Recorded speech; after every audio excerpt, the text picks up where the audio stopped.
যখন জীবিত কোনো ব্যক্তিকে নিয়ে যাওয়া হয় মর্গে আর সেই ব্যক্তিটি জানতে পারে যে তার অর্গান ট্রাফিকিংয়ের প্ল্যান করা হচ্ছে, তখন তার চেয়ে ভয়ানক অভিজ্ঞতা তার জীবন আর কিছুই থাকতে পারে না। আর সেখান থেকে সার্ভাইভ করে আসাটা তার কাছে অনেকটা পুনর্জন্ম পাওয়ার মতোই। হ্যাঁ বন্ধুরা, 122 মুভিটি এমন একটি সার্ভাইভাল হরর থ্রিলার। যদিও মুভিটিকে হরর মুভি বলা যায় না, সার্ভাইভাল থ্রিলার টাইপের মুভি, কিন্তু পুরো মুভিতেই আলাদা একটা ভয় কাজ করবে, যা আলাদা হরর মুভি ফ্লেভার দিবে। ইজিপশিয়ান এই হরর মুভিটি রিলিজ হয়েছিল 2019-এ। মুভির শুরুতে দেখা যায় একটি লোক বেশ আহত অবস্থায় অন্ধকার একটি করিডোর দিয়ে পালানোর রাস্তা খুঁজছে, কিন্তু বেশিরভাগ দরজায় লক ছিল। পরে লোকটি ল্যান্ডফোনে কারোর সাথে কানেক্ট হওয়ার চেষ্টা করে, কিন্তু কোথাও কানেক্ট হচ্ছিল না। তারপর সে অন্যদিকে যেতে শুরু করলে তার পায়ে একটি পেরেক ঢুকে যায়। লোকটা অনেক কষ্টে পেরেকটা বের করে আবার দৌড়াতে শুরু করে। তারপরে সিনে কিছুদিন আগের ঘটনা নিয়ে আসা হয়, যেখান থেকে মূলত স্টোরিটা শুরু হয়েছিল। লোকটির নাম নাসির। তার ফিনান্সিয়াল ক্রাইসিস চলছিল। যদিও তার এক বন্ধুর সাথে পার্টনারশিপে বিজনেস ছিল, কিন্তু তা খুব একটা প্রফিটেবল ছিল না। আর নাসিরের গার্লফ্রেন্ড ছিল অমনিয়া।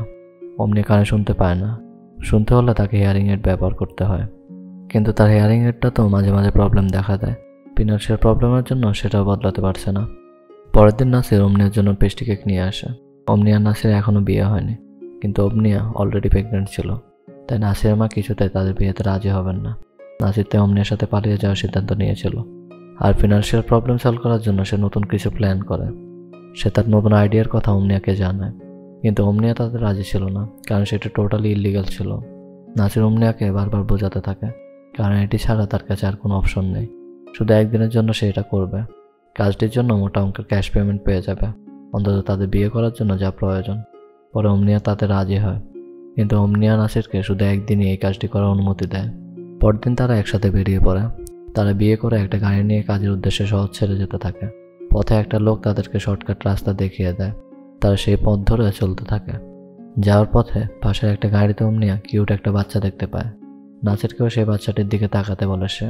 নাসির ওই বাচ্চাটির দিকে তাকাতে গেলেই তাদের গাড়িটি অ্যাক্সিডেন্ট হয়ে যায়। অমনিয়া বেশ কিছু সময় ধরে সেন্সলেস ছিল। পরে যখন তার সেন্স ফিরে আসে, সে নিজেকে একটি হসপিটালের বেডে দেখতে পায়, কিন্তু নাসির অমনিয়ার পাশে ছিল না। অমনি হসপিটালে নাসিরকে খুঁজতে থাকে। তার হিয়ারিং এডটাও তার সাথে ছিল না, তাই সে কিছু শুনতেও পাচ্ছিল না। হসপিটালের মেন ডক্টর হচ্ছে নাবিল। অমনিয়া তার কাছে নাসির কোথায় আছে তা জানতে চায়, সাথে তার জিনিসগুলো পাচ্ছে না বলে জানায়। ডক্টর নাবিল বিষয়টা ডক্টর আহমদ আর নার্স সমর ও রাগাকে দেখতে বলে। সমর অমনিয়াকে তার জিনিসগুলো বের করে দেয়। অমনিয়া তারপর তার হিয়ারিং এডটা লাগিয়ে নেয়, কিন্তু নাসিরের তখনও কোনো খোঁজ পাওয়া যায়নি। অমনিয়া তার মোবাইল থেকে নাসিরকে বারবার কল করতে থাকে। ফোনে রিং বাজলেও সেটি রিসিভ হচ্ছিল না। ডক্টর নাবিল তখন অমনিয়াকে বেবি চেক আপ করে নিতে বলে। অ্যাক্সিডেন্টের পর চেক আপ করে নেওয়াটাই তার জন্য ভালো হবে। কিন্তু তখনই সেখানে একটা লোক আসেন। তিনি তার ফ্যামিলি নিয়ে শহরের দিকে যাবেন। লোকটি অমনিয়াকেও তাদের সাথে যেতে বলেন। বাইরে তার গাড়ি আছে, আর এমনিতেই সকালে আগে সে কোনো গাড়ি পাবে না, তাই সে তাদের সাথে চলে যায়। তারপরের সিনে একটি মর্গ দেখানো হয়, যেখানে একটা ডক্টর একটা লাশের অর্গান বের করছিল। তিনি হচ্ছেন ডক্টর আমজাদ। তার পাশে ছিল নাসিরের দেহ। সে তখনও জীবিত ছিল। তাকে মৃত ভেবে মর্গে নিয়ে আসা হয়েছে। এখানে মৃত শরীর থেকে লিভার, কিডনি, হার্ট, চোখ ইত্যাদি নিয়ে বিজনেস করা হয়। নাসিরকেও সেই উদ্দেশ্যে নিয়ে আসা হয়েছে। নাসির এতক্ষণ সেন্সলেস ছিল।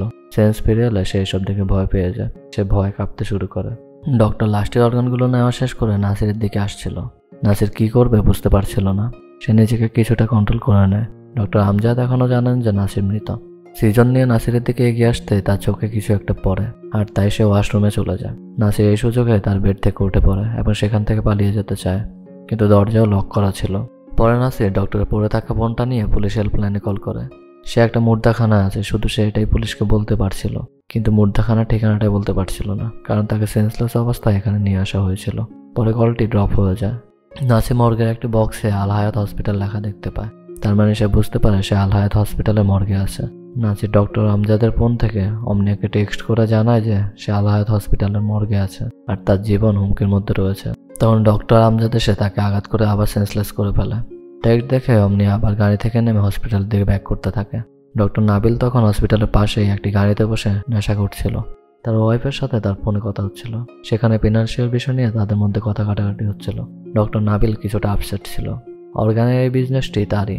তার নির্দেশে নাসিরকে মর্গে নিয়ে আসা হয়েছে, কিন্তু সেও জানতো না নাসির জীবিত ছিল। তার কাজ হচ্ছে হসপিটাল রোডে 2-1টা অ্যাক্সিডেন্ট করানো, তারপর সেখান থেকে যে কয়টা ডেড বডি পাওয়া যায় সেগুলো নিয়ে গিয়ে অর্গান কালেক্ট করা। তার এই বিজনেস সম্পর্কে হসপিটালে বেশিরভাগ লোকই জানতো না। হসপিটালের বিল্ডিংটি তখনও আন্ডার কনস্ট্রাকশন ছিল, আর তারই কিছু অংশ ডক্টর নাবিল তার এই ইলিগাল বিজনেসের জন্য ব্যবহার করছেন। ডক্টর নাবিল তখন মর্গে ফিরে যায়। সেখানে গিয়ে সে জানতে পারে যে নাসির এখনও জীবিত এবং নাসির তার এই ইলিগাল বিজনেসের কথা জেনে গেছে। নাসিরের পাঠানো টেস্টগুলো ডক্টর নাবিল দেখে ফেলে, আর নাসির যে পুলিশকে ব্যাপারটি ইনফর্ম করেছে সে সেটাও বুঝতে পারে। ডক্টর নাবিল তখন ডক্টর আমজাদকে নাসিরের দেয় অ্যানেস্থেসিয়া পুশ করতে বলে, কিন্তু নাসির কিছুক্ষণ আগেও সেন্সলেস ছিল। এখন এই ইঞ্জেকশন পুশ করলে তার মৃত্যু হতে পারে, তাই ডক্টর আমজাদ রাজি হচ্ছিল না। কিন্তু ডক্টর নাবিল তাকে জোর করছিল। তার প্ল্যান ছিল ইঞ্জেকশন পুশ করে প্রয়োজনীয় অর্গানগুলো নিয়ে তার দেহ কোথাও ফেলে আসবে।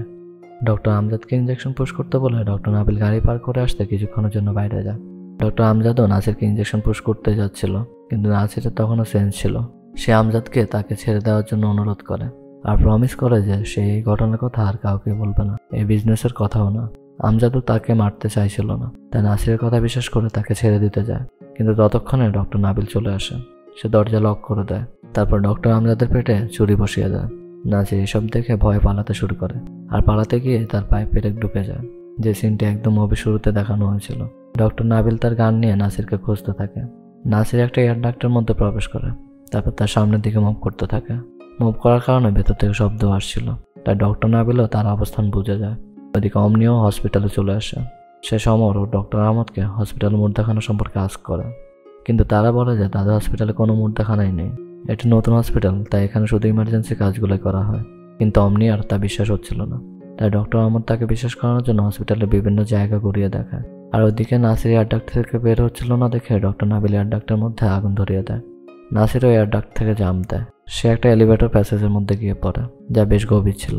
নাসির প্রচণ্ড ব্যথাও পেয়েছে তাতে। সে সেখান থেকে ডক্টর আহমদ ও অমনিয়ার কথার আওয়াজ শুনতে পায়। আওয়াজটা উপর থেকে আসছিল। নাসিরও অমনিয়াকে ডাকতে থাকে, কিন্তু অমনিয়ার হেয়ারিং এডে আবার প্রবলেম করছিল, তাই সে কিছুই শুনতে পাচ্ছিল না। ডক্টর আহমদ সেই শব্দ শুনতে পায়, কিন্তু কী হচ্ছিল তিনি কিছুই বুঝতে পারছিলেন না, তাই তিনি ডক্টর নাবিলকে ডাকতে থাকেন। ডক্টর নাবিল এলিভেটর চালু করে একদম গ্রাউন্ডে নিয়ে যায়, তাই এলিভেটর প্যাসেজে নাসিরের স্পেসটাও কমে যায়। এরপর ডক্টর নাবিল ডক্টর আহমদের কাছে আসেন এবং সেখানে অমনিয়াকে দেখতে পান। অমনিয়াকে এখানে নিয়ে আসার জন্য ডক্টর আহমদের উপর তিনি বেশ রেগে যান। নিচ থেকে তখনও শব্দ আসছিল। আবার ডক্টর নাবিলের বিহেভিয়ারও ডক্টর আহমদের কাছে সন্দেহজনক মনে হচ্ছিল, তাই ডক্টর আহমদ অমনিয়াকে ইশারা দিয়ে সেখান থেকে পালাতে বলেন। তারপর ডক্টর আহমদ নিজেও পালাতে চান, কিন্তু ডক্টর নাবিল তাকে ধরে ফেলে এবং তাকে সেখানে মেরে ফেলে। ওইদিকে এলিভেটর চালু হলে নাসির এলিভেটর ধরে উপরে উঠে আসে, আর অমনিয়া রিসেপশন রুমের একটি ডেস্কের নিচে এসে লুকায়। সেখানে নার্স সমর তাকে দেখে ফেলে। সমর অমনিয়াকে সাহস দেয় আর জানায় যে সে তাকে হেল্প করবে। অমনিয়া ডক্টর নাবিল যে ডক্টর আহমদকে মেরে ফেলেছে সেই কথা সমরকে জানায় আর তাকে পুলিশকে ইনফর্ম করতে বলে। সমর কল দেয় ঠিকই, কিন্তু পুলিশকে না, ডক্টর নাবিলকে। ডক্টর নাবিলের সাথে সে এমনভাবে কথা বলে যাতে অমনিয়া কিছুই বুঝতে না পারে। তারপর ফোন রেখে বলে যতক্ষণ পুলিশ না আসে তাদেরকে এখানে থাকতে বলেছে। ডক্টর নাবিল এখনও নাসিরকেই খুঁজছে। হঠাৎ নাসির একটা কাঁচের টুকরা নিয়ে ডক্টর নাবিলকে আক্রমণ করে। ডক্টর নাবিল কোনোভাবে নিজেকে প্রটেক্ট করে তার গান হাতে নিয়ে নেয়, তাই নাসির আবারও পালিয়ে যায়। নাসির আবার এলিভেটরের মধ্যে প্রবেশ করে। অমনিয়া সমরের কল লিস্ট চেক করে বুঝতে পারে যে সমর পুলিশকে কল না দিয়ে ডক্টর নাবিলকে কল দিয়েছিল। সমর আসলে ডক্টর নাবিলের গার্লফ্রেন্ড ছিল, আর তার এই ইলিগাল বিজনেসের সাথে সেও জড়িত আছে। বাইরে থেকে তখন পুলিশের গাড়ির আওয়াজ শোনা যায়। ডক্টর নাবিল কিছুটা ভয় পেয়ে যান, কিন্তু পুলিশের সাথে কথা বলে জানতে পারেন পুলিশ অন্য কারণে এসেছে। থানায় কিছু প্রিজনারদের ফুড পয়জনিং হয়েছে, তাই তাকে পুলিশের সাথে যেতে বলা হয়েছে। কিন্তু ডক্টর নাবিল তাদেরকে শুধু ওষুধ দিয়ে দিলে চলবে বলে থানায় যাওয়ার বিষয়টা কোনোভাবে এড়িয়ে যায়। হসপিটালে সব ওষুধ রয়েছে। ওষুধ নেওয়ার জন্য পুলিশও ডক্টর নাবিলের সাথে হসপিটালের ভিতরে আসে, যদিও ডক্টর নাবিল চাইছিল না পুলিশ হসপিটালের ভেতরে আসুক। অমনিয়া পুলিশকে দেখে তাদের অ্যাটেনশন নেওয়ার জন্য কিছুটা নয়েজ করার চেষ্টা করে, কিন্তু সমর এসে তাকে আঘাত করে নিচে ফেলে দেয়। আঘাতের শব্দটা পুলিশের কানে কিছুটা পৌঁছালেও ডক্টর নাবিল তা ম্যানেজ করে নেয়।